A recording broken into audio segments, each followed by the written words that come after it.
संसद में होगी वापसी। ठीक है, मोदी सर ने मामले में सुप्रीम कोर्ट से मिली राहत।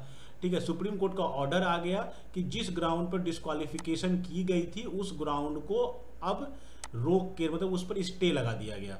तो यहाँ पर बेसिकली हम लोग समझेंगे इंडियन पॉलिटी का वो टॉपिक जो करंट अफेयर से रिलेटेड है, इसीलिए हम लोग कहते हैं कि पॉलिटी को पढ़ना हो तो पॉलिटिक्स से पॉलिटी को पढ़ो। सुप्रीम कोर्ट का ऑर्डर आता है और उसका ऑर्डर को बोला गया, इस तरीके से लिया जा रहा है न्यूज़पेपर में कि grounds of disqualification no longer exist, मतलब जिस ग्राउंड पे आप उसको डिस्क्वालीफाई किए थे वो ग्राउंड अब है नहीं। ठीक है, he could return as MP, क्या वो एमपी के रूप में अब वापस आ सकते हैं। तो यहाँ पर बहुत सारी चीज़ें जानने लायक हो गई। क्यों जानने लायक हो गई? जैसे पहला इसी न्यूज़ पे पकड़ो तो डिस्क्वालिफिकेशन ऑफ एमपी, किसी मेंबर ऑफ पार्लियामेंट, और इसमें आप मेंबर ऑफ पार्लियामेंट जब आप बोल रहे हो तो ये लोकसभा के मेंबर भी हुए, राज्यसभा के मेंबर भी हुए, वैसे ही जब हम एमएलए की बात भी यहाँ पर कर सकते हैं। तो मेंबर ऑफ पार्लियामेंट जो है क्या उनको डिस्क्वालीफाई किया जा सकता है? तो यहाँ तो दिख रहा है हाँ हो सकता है। अगर डिस्क्वालीफाई किया जा सकता है तो ग्राउंड्स क्या होंगे, किन ग्राउंड्स पे आप उनको डिस्क्वालीफाई कर सकते हो? तो ये ग्राउंड्स क्या क्या होते हैं ये जानना जरूरी है। अगर ये बातें हैं तो कहाँ लिखी हैं? तो ये लिखी हुई है आर्टिकल 102 में। कहाँ पे? कॉन्स्टिट्यूशन ऑफ इंडिया के आर्टिकल 102 में ये बातें लिखी हुई है। तो यहाँ तक तो ठीक है। अब आगे आता है, इसके साथ ही साथ एक और एक्ट साथ में जुड़ता है, RP act, representation of people act 1951 का सेक्शन 8, वो इससे रिलेटेड है। और इसी के रिलेटेड एक और बहुत फेमस केस हुआ था भारतीय कॉन्स्टिट्यूशन या पॉलिटी के मामले में, लिली थॉमस का एक केस आया था, उसी से साथ लगा हुआ एक और केस था लोक प्रहरी वर्सेज यूनियन ऑफ इंडिया। तो ये बहुत सारा यहाँ पर पॉइंट्स है जो एग्जामिनेशन के पॉइंट ऑफ व्यू से आपको इस न्यूज के कारण देखना चाहिए, क्योंकि करंट अफेयर में जब ये चल रहा है और करंट अफेयर में अगर कोई न्यूज चल रहा है और उससे रिलेटेड टॉपिक्स पॉलिटी के आ रहे हैं तो आने वाले एग्जामिनेशन में पॉलिटी के वो टॉपिक्स बहुत इंपॉर्टेंट हो जाते हैं। सबसे पहले आर्टिकल 102 को समझते हैं। आर्टिकल 102 जो है हमारे संविधान में लिखा हुआ है। हमारा संविधान लिखता है कि अगर कोई व्यक्ति, ठीक है, उसको हम डिस्क्वालीफाई कर सकते हैं। आर्टिकल 102 डिस्क्राइब कर रहा है इस पर, it specifies that a person shall be disqualified, उसको डिस्क्वालीफाई किया जा सकता है इलेक्शन से और उसके मेंबरशिप से, दोनों जगहों से। ठीक है, उसको इलेक्शन से भी हम डिस्क्वालीफाई कर सकते हैं और उसको मेंबर ऑफ पार्लियामेंट से भी के मेंबरशिप से भी डिस्क्वालीफाई कर सकते हैं अंडर सर्टेन कंडीशन। तो भाई यहाँ पे क्वेश्चन उठ जाता है कि ये सर्टेन कंडीशन होंगे क्या? दूसरा, ये कंडीशन अगर होंगे तो ये कंडीशन बताएगा कौन? तो आर्टिकल 102 केवल इतनी ही बातें बताता है कि आप किसी व्यक्ति को इलेक्शन से या मेंबरशिप से डिस्क्वालीफाई कर सकते हैं, और उस जो कंडीशन, किस कंडीशन में कर सकते हैं, उस कंडीशन को लेकर पार्लियामेंट को ही ऑथराइज किया गया है कि आप उस कंडीशंस को लेकर कोई भी लॉ, कोई भी कानून, कोई भी एक्ट बना सकते हैं। कौन बनाएगा कानून? पार्लियामेंट को ये पावर दिया गया है, तो पार्लियामेंट ही इस कंडीशंस को लेकर कानून बना सकती है। तो पार्लियामेंट ने ऐसा किया, पार्लियामेंट ने ऐसा किया, उसने 2 एक्ट बनाए, आर्टिकल 102 से रिलेटेड 2 एक्ट बनाए। एक बना आरपी एक्ट 1950 और दूसरा बना आरपी एक्ट 1951।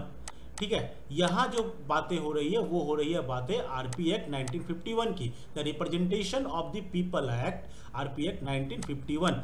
ये कहाँ से आया? जो आर्टिकल 102, आर्टिकल नंबर 102 ने पार्लियामेंट को ऑथराइज किया कि पार्लियामेंट आप ऑथराइज्ड हैं कानून बनाने के लिए, तो पार्लियामेंट ने कानून बनाया।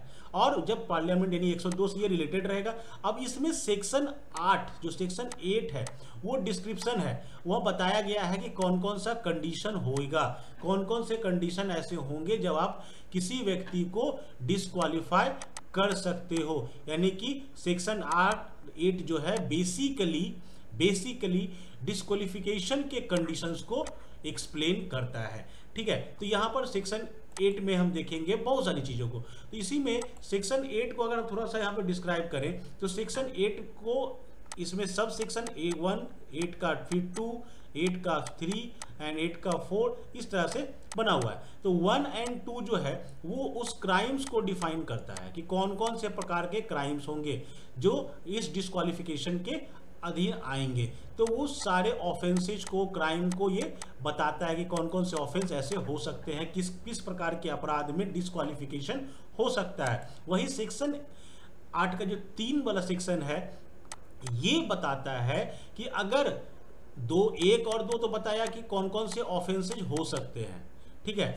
3 बोलता है कि अगर किसी व्यक्ति को, किसी पर्सन को कन्विक्ट कर दिया गया किसी भी ऑफेंस के, एनी ऑफेंस, ठीक है, कोई भी ऑफेंस, हम ये नहीं बोल रहे हैं सेक्शन 1 और 2 में वो लिखा हुआ है कि नहीं लिखा हुआ, किसी भी ऑफेंस के लिए अगर किसी व्यक्ति को कन्विक्ट कर लिया गया है और उसको सजा सुना दी गई है और सजा जो है वो नॉट लेस देन 2 ईयर्स, मतलब क्या हुआ कि अगर किसी व्यक्ति को सजा 2 साल की सजा होती है या 2 साल से ज़्यादा की सजा होती है, मोर देन 2 ईयर्स की अगर सजा होती है, इन दैट केस वो डिस्क्वालीफाई हो जाएगा from the date of such conviction. जिस डेट में वो पास हुआ उसी डेट में उस कन्विक्शन के डेट से वो डिस्क्वालीफाई हो जाएगा and shall continue to disqualified for a further period of 6 years. तो यहाँ पे 2 नाम आपको बताना जरूरी है। एक नाम तो राहुल गांधी, चूंकि न्यूज में भी चल ही रहा है, मार्च में ऐसा डिसीजन आया था,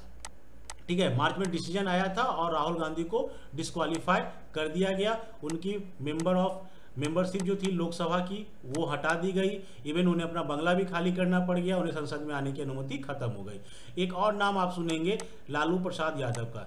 लालू प्रसाद यादव को जो सजा हुई थी, जिस कारण से लालू प्रसाद यादव आज तक कभी कोई चुनाव नहीं लड़ पा रहे हैं, और ये जो सजा होती है ये 6 साल तक के लिए उनको डिस्क्वालीफाई कर दिया जाता है। तो जिस दिन लालू यादव को पनिशमेंट हुआ था उस दिन से 6 साल तक के लिए उन्हें इलेक्शन लड़ने पर रोक लगा दी गई। तो ऐसे नाम दिखते हैं बट कम होते हैं वैसे नाम। तो राहुल गांधी के केस में यहाँ पे तो ये हुआ, लेकिन अभी का जो न्यूज आया उसमें आया कि सुप्रीम कोर्ट, ये चूंकि राहुल गांधी को जो सजा हुई थी वो ट्रायल कोर्ट ने सजा दी थी, राहुल गांधी ने उसका अपील किया था हाई कोर्ट में, हाई कोर्ट ने उस ट्रायल कोर्ट के जजमेंट को एज इट इज रख दिया। देन राहुल गांधी ने अप्लाई किया सुप्रीम कोर्ट में और सुप्रीम कोर्ट के हेयरिंग में ये जजमेंट आया कि इस कन्विक्शन पर अभी रोक रहेगी और सुनवाई यहाँ होगी, यानी कि उनका जो मेंबरशिप था वो अगेन रिस्टोर कर दिया गया। इसी में सेक्शन 8 के 3 के बाद 8 के 4 में एक लाइन लिखा हुआ था, पहले वो लिखा हुआ था कि जब किसी व्यक्ति को सजा हो जाएगी, जहां पे ये लिखा हुआ है कि वो उसी डेट से, तो यहाँ पे बोला गया था कि जब किसी व्यक्ति को सजा हो जाएगी तो 30 दिन, ठीक है, 30 डेज का वेट करना है उसको मेंबरशिप से हटाने के लिए, ठीक है, उसको जो मेंबरशिप है उससे हटाने के लिए 30 डेज का वेट करना है और 30 डेज के बाद ये जो डिसीजन होगा ये इफेक्ट में आएगा। ये ऐसा रूल था सेक्शन 8 के 4 में, ठीक है। तो यहाँ पर हो क्या रहा था कि जिस व्यक्ति को सजा हुई अब उसको 30 दिनों का मिल गया टाइम, अब उस 30 दिनों में वो हायर कोर्ट में जाकर अपना केस फाइल करता था और वहां से वो स्टे ले आता था। तो रिजल्ट ये होता था कि कोई भी व्यक्ति जेल नहीं जा रहा है, पहला पॉइंट, कोई भी व्यक्ति की सदस्यता रद्द नहीं हो पा रही है। क्यों नहीं हो पा रही है? क्योंकि 30 दिनों के अंदर वो कहीं ना कहीं से स्टे ले आता था।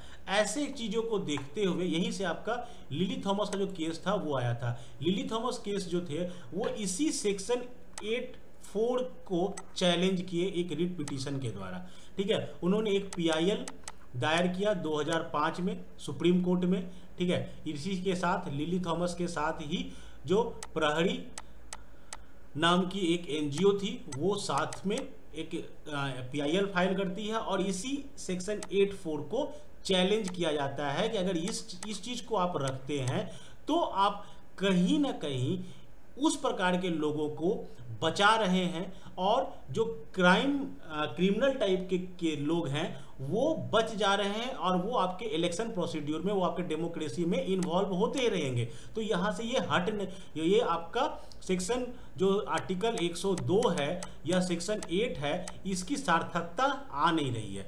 तो उन्होंने इसको चैलेंज कर दिया सुप्रीम कोर्ट में और कहा कि अगर आप 8 के 4 को नहीं हटाएंगे तो ये आपका जो मोटो है इस आर्टिकल के द्वारा, ये मोटो कभी भी पूरा नहीं होगा। ये केस चला people act with protect convicted, जो कन्विक्टेड लॉ मेकर्स थे against disqualification on the ground of pendency of appeal against their conviction on higher courts. चूंकि हायर कोर्ट में वो केस हो गया, वहां पर चूंकि जजमेंट अभी आया नहीं है तो उनका ये रुक गया। इसको लेके सुप्रीम कोर्ट के द्वारा 2013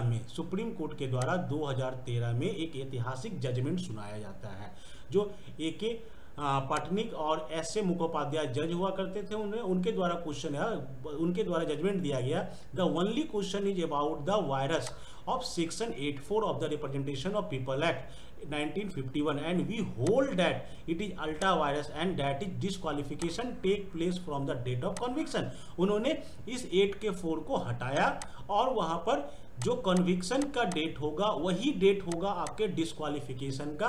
ये जजमेंट आया, ध्यान से समझना कि 2013 में जाकर ये जजमेंट आ गया, जिस कारण से जो 23 मार्च या 24 मार्च को जजमेंट आता है हाई कोर्ट का राहुल गांधी के केस में, तो उसी डेट से राहुल गांधी को डिस्क्वालीफाई कर दिया गया। ठीक है, क्यों ऐसा किया गया? क्योंकि लिली थॉमस वाले केस में ये जजमेंट आ चुका था, पहले ये चीज नहीं था। तो इसके कारण लिली थॉमस के केस के कारण 8-4 जो था वो अनकॉन्स्टिट्यूशनल हो जाता है और डेट ऑफ कन्विक्शन इज को ही माना जाता है कि आप उसी डेट को उसको डिस्क्वालीफाई कर देंगे। ठीक है, तो ये जो था आपका करेंट अफेयर, जो आपका आज का न्यूज है उसका, और पॉलिटी का चूंकि न्यूज था तो पॉलिटी के क्या क्या टर्म यहाँ पे आए, कौन कौन सा आर्टिकल आया, किस प्रकार से ये इसका डिस्क्रिप्शन है, इसको डिस्क्राइब किया गया। होप आपको ये अच्छा लगा होगा, आपके लिए थैंकफुल होगा। तो प्लीज़ वीडियो को लाइक जरूर कर दें, चैनल को सब्सक्राइब कर लें और अपने दोस्तों को शेयर जरूर करें। Thank you.